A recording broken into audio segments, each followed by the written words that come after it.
Muitos acreditam que o famoso Rei Escarlate é o mais forte e também ele é forte o suficiente para poder enfrentar universos de quadrinhos como Marvel e DC. Só que a proposta do vídeo de hoje é com o universo DC, universo que é cheio de poder cósmico e bíblico também imbuído. Eu vou dizer para vocês, o Rei Escarlate passaria mal ao enfrentar todo o universo DC. Fala pessoal, beleza? Aqui quem vos fala é o Thiago, estamos em mais uma Batalha Mortal, e a Batalha Mortal de hoje é entre o SCPs, né? Um dos SCPs mais poderosos da ficção, contra todo o universo DC dos quadrinhos. Rei Escarlate contra todo o universo DC. E quem me pediu esse duelo mortal, essa batalha mortal, foi o Rei do Santi Fanboy. Rei Escarlate contra todo o universo DC. Ele e mais um monte de pessoas também votaram, né, pedindo essa batalha aí também. Que lembrando que eu quero deixar a minha recomendação de HQs para vocês. O Watchmen, edição definitiva, vocês podem adquirir no site da Amazon. Corre para comprar, pois o estoque é limitado. Link na descrição ou no comentário fixado. Antes de a gente falar sobre o Rei Escarlate em si, vamos então explorar um pouquinho mais do universo DC, tá? E nesse tipo de vídeo eu gosto muito de separar em camadas o universo citado. A primeira camada do universo DC é super-heróis, a segunda camada são seres cósmicos, a terceira camada são entidades cósmicas, a quarta camada é a representação de Deus e a quinta camada é Deus. São 5 camadas de universo DC. E para quem já está ligado aqui no canal, né, com o universo DC também, como funciona, frequentemente DC muda o seu universo. Sempre tem uma crise acontecendo e como consequência gerando então o próprio reboot de personagem ou o próprio universo em si. E nesse vídeo eu vou considerar o universo DC que está passando atualmente, tá? Eu só quero deixar um adendo aqui para vocês, assim como a Marvel, a DC também passa pelas mãos de muitos escritores e autores. E muitas das vezes esses escritores mudam as coisas ou redefinam as coisas, tá? A primeira camada é a camada de super-heróis, né, que é a camada mais básica possível. Bom, aqui a gente tem heróis que dificilmente teriam algum tipo de chance, né? Mesmo se eles estivessem em seu auge, teria algum tipo de chance de vencer. Você pode citar qualquer herói em seu auge, desde Superman Armadura Cósmica até mesmo Batman que ri, até na vez Deus da Luz, Flash, Manhattan ou qualquer outro herói que está no seu auge. Literalmente nenhum herói teria a capacidade de enfrentar o Rei Escarlate. Ah, mas Thiago e o Superman leiteiro. Jovem, esse Superman leiteiro, ele é literalmente uma piada. Ele nem mesmo de fato ele é poderoso, mas o que faz dele ser poderoso, o que ele faria, né, ser dele poderoso, seria o botão da Hit com Corpus, que é algo que ele nunca teve esse botão. E mesmo que ele obtivesse, não seria suficiente para poder destruir o Rei Escarlate, nem com o próprio reboot. Então, a camada super-herói da DC já iria cair perante o poder do Rei Escarlate. A segunda camada da DC, que são seres cósmicos, né? Nessa camada então seria então a mesma coisa. Os seres cósmicos então que temos então vários seres poderosos, capazes de causar problemas para os heróis em si, como por exemplo Darkseid, Guardião do Universo e dentre muitos outros. Nenhum deles tem poder suficiente para poder causar problemas para o próprio Rei Escarlate. Você pode se perguntar, mas Thiago, você nem está falando sobre o Rei Escarlate, como ele passaria sobre essas camadas? Olha jovens, tudo vai ficar mais claro quando chegarmos então lá no topo, onde lá eu vou explicar direitinho sobre o Rei Escarlate e tudo irá fazer sentido. A terceira camada, que é a camada de entidades cósmicas, né? Nessa camada que tem mais destaque no universo DC, que de fato existem então várias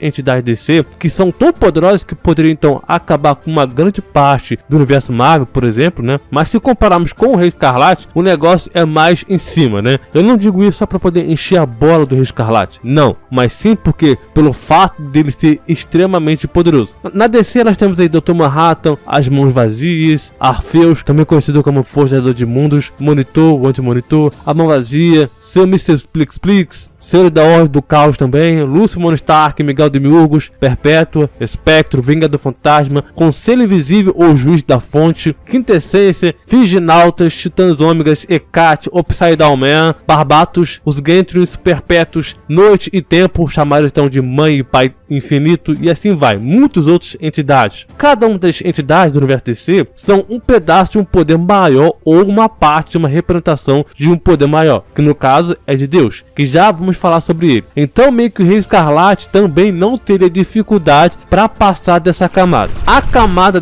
da representação de Deus, que é a camada um pouquinho mais alta, né? Bom, nessa camada então temos aí algo parecido com Deus, ou personagens que se equivalem, né, a Deus. Alguns deles já chegaram a se tornar o próprio Deus, né, tomar o lugar do Deus em si, com o poder de Deus em si. Ao longo dessa camada de representação de Deus, temos vários personagens: a fonte, a presença divina, Pralaya e muitos outros. Alguns deles que se conectam ao próprio Overvoid, por exemplo, né? Outros transcendem a isso. Agora, por qual motivo o Rei Escarlate conseguiria vencer as representações de Deus do universo DC e todas as outras camadas em si também? É lógico que o Rei Escarlate não é aquele tipo de entidade fraca. Não, por isso que eu acredito que ele venceria qualquer entidade suprema da DC. Nem mesmo Luciano Stark, que teria chance contra ele, não teria. No ramo chinês, por exemplo, o Rei Escarlate, a sua verdadeira forma de Deus é apenas o avatar da sua verdadeira forma, que é o demônio carmesim. Seus filhos são capazes então de comer outros deuses que estão na árvore do conhecimento, onde os deuses anciões estão abaixo. E as árvores são feitas de muitos escalões narrativos. Escalões narrativos do universo SCP são infinitas camadas de metaficcionais empilhadas umas sobre as outras. Cada nível então vendo a cosmologia do nível inferior como ficcional, capaz de ignorar a manipulação da lei narrativa. Ele é capaz então de destruir inúmeras bolhas narrativas, e as bolhas fantasmas então contêm seu próprio toque, que contém então um número infinito de escalões narrativos. Ele também está acima da camada narrativa mais alta, capaz então de destruir a alma de seres poderosos só de olhá-los. E isso é uma ameaça ao One, ou seres que com o poder do próprio One. O One seria então o McHane, né, com vários títulos de nomes concedidos. O Rei Escarlate então já segura a lança que tem o poder do verdadeiro narrador, que o vê como supernormal, como ficção, significando então que ele é ficcionalmente transcendente ao estado supernormal. O estado supernormal sendo então um ser que existe antes do Todo-Poderoso, que é o primeiro ser a criar tudo na cosmologia SCP, como se fosse um escritor, né? Um dos pontos mais importantes sobre o Rei Escarlate é que no início de tudo havia então uma cobra. Ela era então capaz de devorar narrativas e escalões narrativos.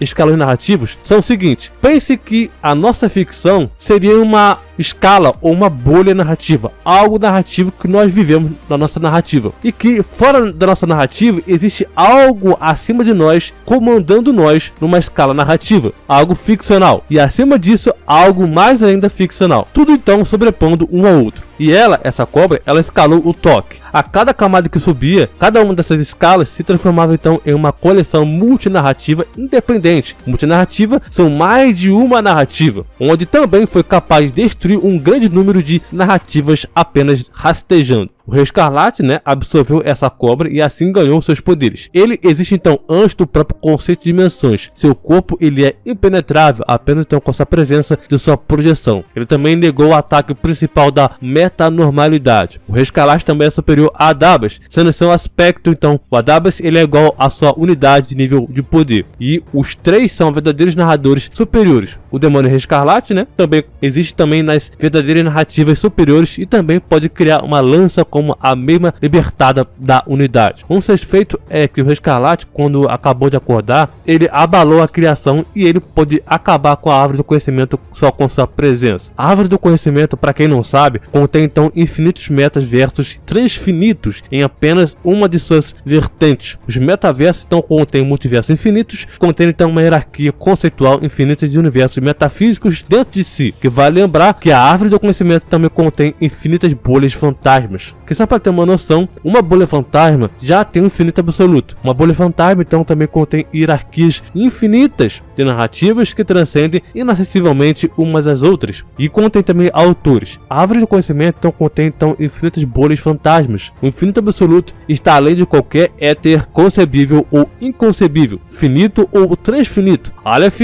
cardeais, dentre muitos outros. O infinito absoluto inacessivelmente transcende aqueles citados. Tá, mas Thiago, eu não entendi nada do que você explicou. Eu ainda acho que a DC venceria o Rei Escarlate inteiro. É sério mesmo, jovem? Bem, eu vou te dar algum gostinho do quão poderoso é o universo SCP. Nessa explicação, você vai então comparar a diferença de poder dos dois universos. Apenas o universo do SCP Verso, né, contém dimensões infinitas. Cada universo não contém então um mundo mais real do que está abaixo dele. Yggdrasil, por exemplo, ela é infinita. Tem multiversos infinitos, onde existem então megaversos também. O universo então contém então além de dimensões espaciais infinitas, que podem ser dimensionadas, contendo então conceitos platônicos. O universo então são transcendentes uns aos outros e trabalhando então com base do próprio nível Rumi. E falando então sobre o Rei Escarlate em si, né, que é o caso aqui, quando o Rei Escarlate então rastejou para fora do vazio pela primeira vez, ele já era capaz então de consumir e escravizar os Elder Gods. Ele então era capaz então matá-los completamente e dizia-se então que os diminuía em poder. Ele também era capaz de matar deuses como por exemplo Yada-Baoth e Mekh-Heim. Só que o Yada-Baoth já poderia então destruir a criação apenas se manifestando, e o Rei Escarlate é infinitivamente mais poderoso que os seus filhos, que pode também danificar a Árvore do Conhecimento. A Árvore do Conhecimento é a fonte de onde vem toda a criação, e ele foi capaz de destruí-lo. A sua batalha contra os irmãos Morr, que são outras entidades poderosas, reduziu a criação em cinzas. O Rei Escarlate também é um conceito platônico, ele representa então todas as suas emoções negativas. Ele destruiu a biblioteca, que é excessivamente a encruzilhada de toda a realidade. O Rei Escarlate, ele escala muitas camadas infinitas em uma escala ilimitada, quase igual ao próprio SCP-3812, que transcende tudo infinitivamente. E no grande esquema das coisas, o Rei Escarlate, ele é, entre aspas, fraco em comparação com seres como, por exemplo, Sephiroth, Kripot e o Santo Alágada, todos que são quase escalam camadas imensuráveis e irrelevantes em ilimitadas, e não haveria como representação de Deus da DC ter algum tipo de chance de vencer o Rei Escarlate, por esse motivo. E aqui da camada mais alta da DC, que é a camada de Deus, né? A camada de Deus, o próprio nome já diz, né? Deus em si, né? E nessa ocasião, algumas pessoas acreditam ou acham que a presença, por exemplo, é o Deus Supremo da DC.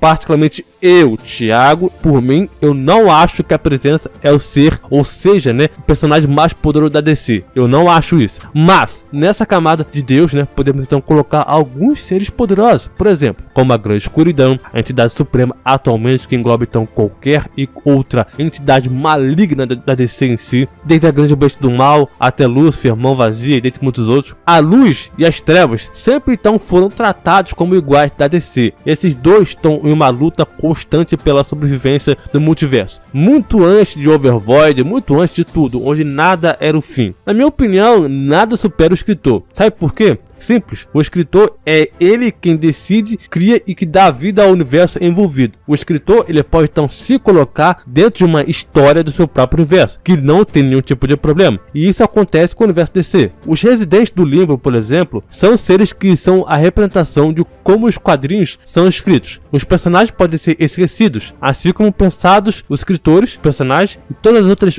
parte de histórias vivem nessa própria residência. Ainda também existem seres que alcançaram o nível de poder ou status, como por exemplo a Helena Belloc. Ela é literalmente uma deusa, a deusa da criação e existência que criou um multiverso próprio, o ser mais forte de toda a sua existência, sem exceção. A Helena Belloc, ela era uma menina filha do Miguel Demiurgos e mais tarde foi enviada para ser dotada por Matthew e Barbara Belloc. Temos também o Animus, né? Os Animus que não são literalmente deuses em si, mas que têm o poder de Deus praticamente. Eles são um grupo de deuses que vem o céu final, o Overvoid, entre muitos outros, como meras coisas 2D. E também pode destruir tudo com facilidade se quiserem. Eles ficariam só atrás do próprio Leviatã das histórias, porque ele contém o mundo deles e do próprio Wrigley Field em sua primeira camada. Agora, o Rei Escarlate venceria essa camada de Deus? Olha, jovens, ele superaria e derrotaria toda essa camada. O Rei Escarlate rasgou a narrativa da fronteira final, obliterando inúmeras bolhas fantasmas, criando então a sua própria projeção inferior, sua, a qual carrega a lança transcendental de Agros, essa mesma lança que não pode ser destruída pelos pseudo-autores, que inclusive eu expliquei o que são a lança pseudo-autores lá no vídeo quão poderoso é o SCP-3812, que quem for curioso vai lá dar uma pesquisada aqui no canal também, né, que você vai ter muito conhecimento lá. Outra coisa é que essa projeção matou o Wan do ramo chinês. A narrativa da fronteira final estava então sendo